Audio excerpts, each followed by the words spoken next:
नमस्कार. कधी विचार केलाय का की एका शिस्तबद्ध आध्यात्मिक मार्गावर चालून अंतिम सिद्धी म्हणजे परमोच्च ज्ञान कसं मिळवता येतं?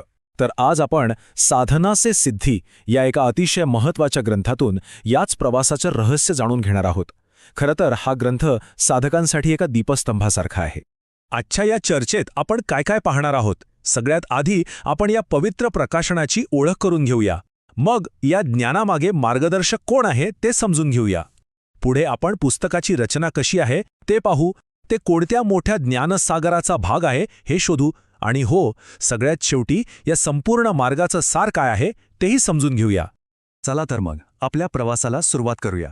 एक गोष्ट लक्षात घ्या, हे पुस्तक म्हणजे केवळ काही छापलेले कागद नाहीत, तर त्यामागे एक खूप मोठा आध्यात्मिक उद्देश दडलेला आहे. नक्की काय आहे तो उद्देश? चला पाहूया. बघा, या ग्रंथाचं नावच सगळं काही सांगून जातं. साधना म्हणजे काय? ती केवळ रोजची पूजा नाहीये, तर एक शिस्तबद्ध, सातत्यपूर्ण आध्यात्मिक सराव आहे. मग तो ध्यान असेल, जप असेल किंवा निस्वार्थ सेवा. आणि सिद्धी म्हणजे काही चमत्कारिक शक्ती मिळवणं नव्हे, तर आत्मसाक्षात्कार आणि परम सत्याशी एकरूप होणं. हे पुस्तक म्हणजे या दोन टोकांना जोडणारा एक भक्कम पूल आहे. आपल्याला माहिती आहे, प्रत्येक महान ज्ञानामागे एक महान स्रोत असतो, एक शक्ती असते. मग प्रश्न हा आहे की हे इतकं गहन मार्गदर्शन आपल्याला मिळतेय कुठून? चला, या ज्ञानामागे जी प्रेरक शक्ती आहे तिला जाणून घेऊया. आणि इथे एक खूप इंटरेस्टिंग गोष्ट समोर येते. बघा, या ग्रंथाचे लेखक म्हणून कोणा एका व्यक्तीचं नाव नाहीये, तर ब्रह्मवर्चस या संस्थेचं नाव दिलंय. आणि ही संस्था म्हणजे आदरणीय युगऋषी पंडित श्रीराम शर्मा आचार्य यांच्या दूरदृष्टीचे एक साकार रूप आहे. याचा अर्थ काय होतो माहितीये? की हे जे ज्ञान आहे ते केवळ एका व्यक्तीच्या अनुभवातून आलेलं नाही, तर यामागे प्राचीन ज्ञानावर झालेलं सखोल संशोधन आणि सामूहिक आध्यात्मिक साधनेचा अनुभव आहे. आणि म्हणूनच या ग्रंथाला एक वेगळीच विश्वसनीयता आणि एक वेगळीच खोली मिळते. ठीक आहे, तर आता आपण या ज्ञानाच्या भौतिक स्वरूपाकडे थोडं लक्ष देऊया, कारण प्रत्येक ग्रंथाची स्वतःची एक ओळख असते, नाही का?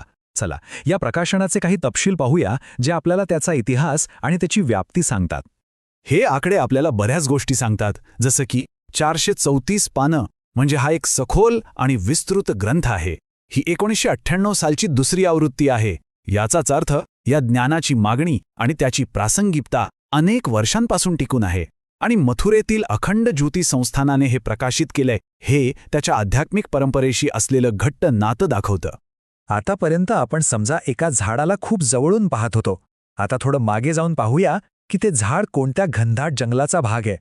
कारण हे पुस्तक एका खूप मोठ्या ज्ञानविश्वाचा एक महत्त्वाचा भाग आहे. साधना से सिद्धी हे एक स्वतंत्र पुस्तक नाहीये, तर ते विचारक्रांती पुस्तकालय नावाच्या एका मोठ्या चळवळीचा भाग आहे. आता विचारक्रांती म्हणजे नेमकं काय? सोपं आहे. बाहेरील जगात बदल घडवण्याआधी आपल्या स्वतःच्या विचारांमध्ये, आपल्या दृष्टिकोनात एक सकारात्मक बदल घडवणं गरजेचं आहे. आणि हे डिजिटल ग्रंथालय त्याच बदलासाठी आवश्यक साधनं पुरवतं. आणि इथे आपल्याला दिसतंय की हे ज्ञान किती वेगवेगळ्या रूपात उपलब्ध आहे. बघा, व्याख्यानांमधून प्रेरणा मिळते, कथांमधून अवघड शिकवण सोपी होते, आणि लेखांमधून एखाद्या विषयावर सखोल माहिती मिळते. साधना से सिद्धीसारखे ग्रंथ या संपूर्ण व्यवस्थेचा पाया आहेत, जे साधनेसाठी एक पक्का संरचित मार्ग देतात, आणि बाकीचं सगळं साहित्य त्याला पूरक ठरतं.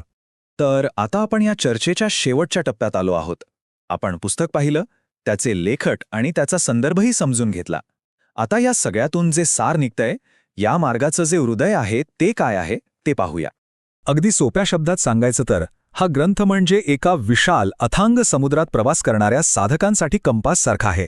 तो केवळ तत्वज्ञान देत नाही, तर साधनेच्या प्रत्येक पावलावर मार्गदर्शन करतो.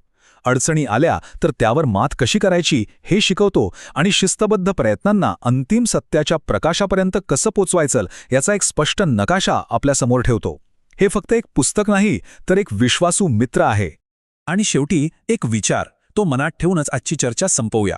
विचार करा, आजच्या या धावपळीच्या, गोंधळलेल्या आयुष्यात जिथे प्रत्येकजण कुठेतरी आपल्या अस्तित्वाचा अर्थ शोधतोय, तिथे साधनेपासून ते सिद्धीपर्यंतचा हा इतका स्पष्ट, इतका सरळ मार्ग खरोखरच एक उत्तर ठरू शकतो का?